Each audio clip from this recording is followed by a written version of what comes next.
So now I want to look at where do inflection points on f of x occur. I have this table. F prime, and f double prime are all continuous and differentiable. And so inflection points, let's remember what that is. An inflection point, that is a point on the graph of f of x where the second derivative changes sign.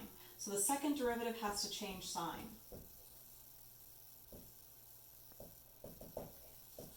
So either positive to negative or negative to positive. Just being zero undefined is not enough, although that's usually where we go for possibilities.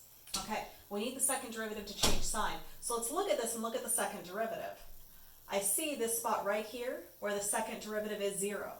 However, I don't know if the second derivative changes sign on each side of that. There's just not enough information on each side. We have negative here, negative there. It could be negative, hit 0, and then be negative again. We just don't know. But what's interesting here is that at 5, the second derivative is negative, and at 6, the second derivative is positive.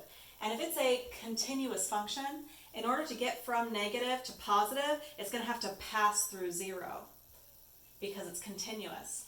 So I know that the second derivative changes sign somewhere between 5 and 6. So f of x has an inflection point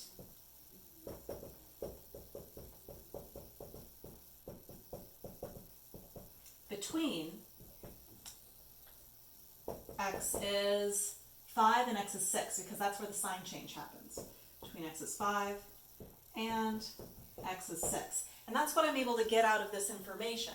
There's just so little information when you have a table.